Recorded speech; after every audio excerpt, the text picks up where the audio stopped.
Hello. ഇത് കുറച്ച് ദിവസം മുന്നത്തെ വീഡിയോ ആണ് ട്ടോ. അതായത് സ്കൂളൊക്കെ തുറന്ന് ഒരാഴ്ചയൊക്കെ കഴിഞ്ഞിട്ട് ഉള്ളൊരു വീഡിയോ ആണ്. ഇപ്പം ഞങ്ങൾ പോണത് സ്കൂള് തുറന്ന് എല്ലാ സാധനങ്ങളും മേടിച്ചു. പക്ഷേ ഞങ്ങൾ കുട മേടിക്കാൻ വിട്ടുപോയി. അപ്പം ഞങ്ങൾ കുട മേടിക്കാൻ പോവുകയാണ്.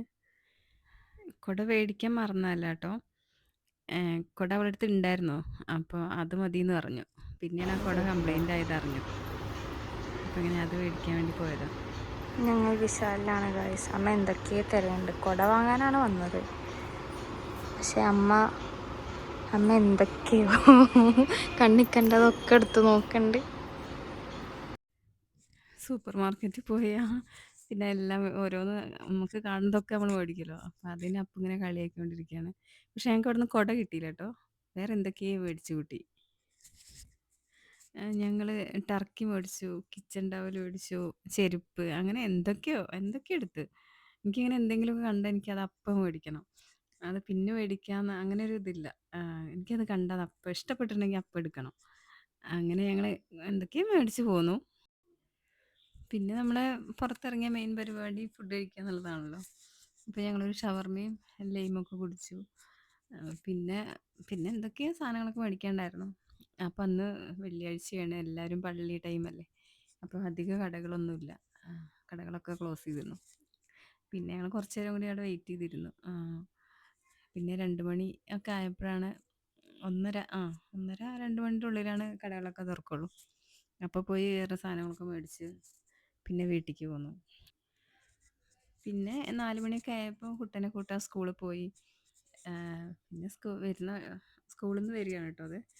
എന്ന് സ്കൂളിൽ നിന്ന് വരുമ്പോഴും ഇങ്ങനെ ഞങ്ങൾ താഴെ നിന്ന് കുറേ വീഡിയോസ് ഫോട്ടോസൊക്കെ എടുത്തിട്ട് ഞങ്ങൾ മേലേക്ക് കയറുള്ളൂ. വെറുതെ ഒരു രസം. പിന്നെ അകത്ത് കയറുന്നവരെ സ്കൂളിലെ വിശേഷങ്ങൾ ഇങ്ങനെ പറഞ്ഞുകൊണ്ടിരിക്കുന്നുണ്ട്. എന്തൊക്കെ മിസ് പറഞ്ഞത്, ഫോൺ യൂസ് ചെയ്യുന്നതിനെ കുറിച്ചിട്ട്, സ്കൂളിലേക്ക് കൊണ്ടുവരുന്നതിനെ കുറിച്ചിട്ട്, അങ്ങനെ ഓരോന്ന് പറഞ്ഞുകൊണ്ടിരിക്കുകയാണ്. പിന്നെ അവർക്ക് ചായ വെച്ച് കൊടുക്കുകയാണ് കേട്ടോ. ചായ അങ്ങനെ നിർബന്ധമൊന്നുമില്ല. ഞങ്ങൾക്ക് ആർക്കും ഇല്ല അങ്ങനെ ചായ നിർബന്ധം. പ്രകാശേട്ടന് ചായ കുടിക്കണം. പക്ഷേ ഞങ്ങളങ്ങനെ എന്നും അങ്ങനെ ചായ കുടിക്കൊന്നുമില്ല. വൈകുന്നേരം കുറേ ലേറ്റായിട്ട് കുടിക്കുള്ളൂ. ഒരു 5:30 6 മണി ആ ഒരു ടൈമിലൊക്കെ ചായ കുടിക്കുള്ളൂ. ചിലപ്പോൾ, എപ്പോഴൊന്നുമില്ല. പിന്നെ അങ്ങനെ ചായയിൽ എനിക്ക് വെറും ചായ അങ്ങനെ കുടിക്കുന്നത് ഇഷ്ടമല്ല. ഒന്നുമില്ലെങ്കിൽ ചായയിൽ ഇഞ്ചി ചതച്ചിടണം, അല്ലെങ്കിൽ മസാല പട്ടയും ഗ്രാമ്പും ഏലക്കായൊക്കെ ഇട്ട് മസാല ടീ ഉണ്ടാക്കില്ലേ, അങ്ങനെ അതൊക്കെ ഇട്ടിട്ട് ചായ കുടിക്കാൻ എനിക്കിഷ്ടമാണ്. ഇതൊന്നും പറ്റിയില്ല എന്നുണ്ടെങ്കിൽ കുറച്ച് ബൂസ്റ്റോ ഹോർലിക്സ് എന്തെങ്കിലും ചായയിൽ ഒരു സ്പൂൺ ഇട്ടിട്ട് ചായ ഉണ്ടാക്കിയാൽ നല്ല ടേസ്റ്റാണ്. ആ ചായക്ക് വേറൊരു ടേസ്റ്റ് ആയിരിക്കും. അല്ലെങ്കിൽ നമുക്കൊരു പാലിൻ്റെ ഒക്കെ ഒരു മണം പോലെ വരില്ലേ. അപ്പോൾ ഇത് എന്തെങ്കിലും ഇട്ടിട്ടുണ്ടെങ്കിൽ അങ്ങനെ ഒന്നും ഉണ്ടാവില്ല. അപ്പോൾ ഞങ്ങളധികം അങ്ങനെ എന്തെങ്കിലും ഇഞ്ചിയോ എന്തെങ്കിലുമൊക്കെ ഇട്ടിട്ടാണ് ചായ ഉണ്ടാക്കാറ്. സത്യം പറഞ്ഞാൽ നമ്മൾ യാത്ര ചെയ്യുമ്പോഴൊക്കെയാണ് നമുക്ക് ചായയുടെ ഇമ്പോർട്ടൻസ് മനസ്സിലാവുക.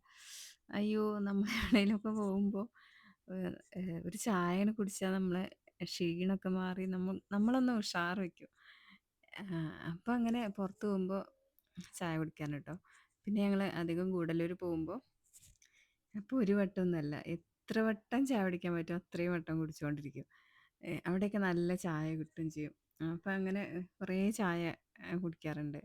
നല്ല ഓരോ ഷോപ്പൊക്കെ പ്രകാശേട്ടൻ പറയാറുണ്ട്. അപ്പോൾ അവിടെയൊക്കെ പോയി ചായ കുടിക്കാറുണ്ട്. അവിടുത്തെ ചായയൊക്കെ അടിപൊളിയാണ്. അത് നമുക്ക് കിട്ടുക ഒരു ഗ്ലാസ്സിൽ ഒരു അര ഗ്ലാസ് ചായ ആയിരിക്കും. അപ്പോൾ ഞങ്ങൾ 2 ചായ പറഞ്ഞാലാണ് ഒരാൾക്ക് ഒരു ചായയുടെ ഒരു ഫീൽ വരുള്ളൂ. അപ്പോൾ ഞങ്ങൾ അങ്ങനെ കുടിക്കാറുണ്ട്. അത് അടിപൊളിയാണ്. പിന്നെ ഞങ്ങൾ ചായപ്പൊടിയൊക്കെ മേടിക്കലും അവിടെ നിന്ന് തന്നെയാണ് കേട്ടോ. പ്രകാശേട്ടൻ എപ്പോഴും പോകുമ്പോൾ, അപ്പം അങ്ങനെ പോകുമ്പോൾ 1 കിലോനൊക്കെ മേടിച്ചിട്ട് വരും. അപ്പോൾ അത് കുറേ ദിവസം ഉണ്ടാവുമല്ലോ. അപ്പോൾ ഞങ്ങൾ അതാ യൂസ് ചെയ്യൽ. ഇത് ഞങ്ങളുടെ ഒരു മെയിൻ സ്പോട്ടാണ് കേട്ടോ. വൈകിട്ട് ഇവിടെ വന്നിരിക്കൽ എന്താ പറയുക, ഭയങ്കര ഭയങ്കര ഇഷ്ടമുള്ളൊരു പരിപാടിയാണ്. ചായയും കുടിച്ച് ഇവിടെ ഇരിക്കും. ഞങ്ങൾ കുറേ നേരം ഇവിടെ ഇരിക്കും. അങ്ങനെ വർത്താനമൊക്കെ പറഞ്ഞ് ചായ കുടിച്ച് ഇവിടെ ഇരിക്കാം, രസമാണ്. അപ്പോൾ ഞങ്ങൾ ഇവിടെ ഇരിക്കാറ്. പിന്നെ ഇതിൻ്റെ ചുറ്റുഭാഗം ഞാൻ കാണിച്ചു തരാം കേട്ടോ. ഇങ്ങനെയാണ് വരുന്നത്. ഇവിടെ നിറയെ ഫ്ലാറ്റുകളാണ്. അതുകൊണ്ട് എന്താ പറയുക, നമുക്ക് അങ്ങനെ അങ്ങോട്ട് ഈ ഫ്ലാറ്റിൻ്റെയൊക്കെ മുന്നിൽ മെയിൻ റോഡാണ്. മീൻസ് പെരിന്തൽമണ്ണ ടൗണാണ് ഞങ്ങളുടെ ഏരിയയാണിത്. ഒരു നിറയെ ഫ്ലാറ്റുകൾ ഉള്ളൊരു സ്ഥലമാണ്. പിന്നെ ഇനി അകത്ത് കയറിയ എന്താ കുറേ തുണികൾ മടക്കാനുണ്ടാവും. മോളിന്ന് മടക്കി കൊണ്ടുവരുമല്ലോ. അപ്പം അത് ഓരോരുത്തരുടെ ഓരോ സെക്ഷനാക്കി വെക്കുക. അങ്ങനെയുള്ള കുറച്ച് പണികളൊക്കെ ഉള്ളൂ ഇന്ന്. പിന്നെ അതിലിടയ്ക്ക് അപ്പു വന്ന് എന്തൊക്കെയോ പറയുന്നുണ്ട്. സ്കൂളിൽ എന്തൊക്കെ കാര്യങ്ങൾ പറഞ്ഞുകൊണ്ടിരിക്കുന്നുണ്ട്. ഇവിടെ പിന്നെ എങ്ങനെയാണെന്നറിയോ, ഫ്രൈഡേ ആയാൽ പിന്നെ സാറ്റർഡേ സൺഡേ സ്കൂളില്ലല്ലോ. അപ്പം അന്ന് പഠിക്കില്ല ആരും. എല്ലാവരും ഫോണിൽ കളിച്ചിരിക്കും. അതിപ്പോൾ നമ്മളൊക്കെ അങ്ങനെ തന്നെ. പിന്നെ ഇപ്പോൾ അവരെയും കുറ്റം പറയാൻ പറ്റില്ല. നമ്മളൊക്കെ അങ്ങനെ തന്നെ ആയിരുന്നല്ലോ. അതുകൊണ്ട് ഞാനൊന്നും പറയാറില്ല. പിന്നെ അതാ കുറേ പാത്രം കഴുകാനുണ്ടായിരുന്നു. ഫുഡൊക്കെ കഴിച്ച് കഴിഞ്ഞിട്ടാണ് തോന്നുന്നുണ്ട് എനിക്ക്. കുറച്ച് പാത്രങ്ങളൊക്കെ ഉണ്ടായിരുന്നു. അപ്പം അതൊക്കെ കഴുകി.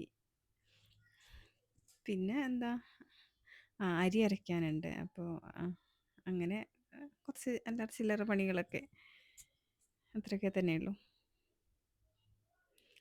അവർ അടുക്കളയിൽ നിന്ന് നോക്കുമ്പോൾ ഹാളിൽ ഇവരിയ്ക്കുന്നത് എനിക്ക് കാണാൻ പറ്റും. അപ്പോൾ അവരുടെ അടുത്താണ് ഞാൻ അങ്ങനെ എന്തൊക്കെയോ സംസാരിച്ചുകൊണ്ടിരിക്കുകയാണ്. അടുക്കളയ്ക്കും ഹാളിലേക്കൊക്കെ അങ്ങനെ കാണാൻ പറ്റും. സ്കൂളുള്ള ദിവസം പണികളൊക്കെ നേരത്തെ തീരും. പക്ഷേ കുട്ടികൾ പോയി കഴിഞ്ഞാൽ ഇങ്ങനെ ബോറടിച്ചിരിക്കേണ്ടി വരും. പക്ഷേ നേരെ തിരിച്ചാണ്. സ്കൂളില്ലാത്ത ദിവസമാണെങ്കിൽ പണികൾ ഒരുങ്ങൂല്ല. പക്ഷേ ഇവരായിട്ട് നമ്മളിങ്ങനെ എന്താ പറയുക, ഫുൾ ടൈം പണിയായിരിക്കും. പക്ഷേ നമുക്ക് കുട്ടികളായിട്ട് ഭയങ്കര ബഹളവും അടിയും പിടിയൊക്കെ ആയിട്ട് സമയം പോണത് അറിയൂല. ഇതാ കുട്ടൻ വരുന്നുണ്ട്. കുട്ടൻ എല്ലാ പണിയെടുക്കാനും സഹായിക്കും. അടുക്കള പണിയൊക്കെ എടുക്കാൻ ഭയങ്കര ഇഷ്ടമുള്ള ആളാണ്. അതുകൊണ്ട് എനിക്ക് ഭയങ്കര ഹെൽപ്പാണ്. എല്ലാ പണിയും ചെയ്യും. എല്ലാ പണി മീൻസ് അവൾക്ക് ഇഷ്ടമാണ് അടുക്കളയിൽ കയറാൻ. അങ്ങനെയൊക്കെ ഇനിയിപ്പോൾ പണിയെടുത്തില്ലെങ്കിലും നമ്മളെ കൂടെ അടുക്കളയിൽ നിൽക്കുമ്പോൾ ഇങ്ങനെ സംസാരിച്ചിട്ട് ചെയ്യുമ്പോൾ പണികൾ തീരും ചെയ്യും. നമുക്ക് ബോറടിക്കില്ലല്ലോ. അപ്പോൾ പെട്ടെന്ന് അങ്ങനെ പണികളൊക്കെ തീരും. അങ്ങനെ പ്രത്യേകിച്ച് പണികളൊന്നുമില്ല. അടുക്കളയൊക്കെ ഒന്ന് നീറ്റാക്കി ഇടുക, അത്ര തന്നെയുള്ളൂ. അപ്പോൾ വീഡിയോസൊക്കെ ഇഷ്ടമാവുകയാണെങ്കിൽ എല്ലാവരും ഒന്ന് സപ്പോർട്ട് ചെയ്യണേ. അപ്പോൾ ഓക്കെ, ബൈ.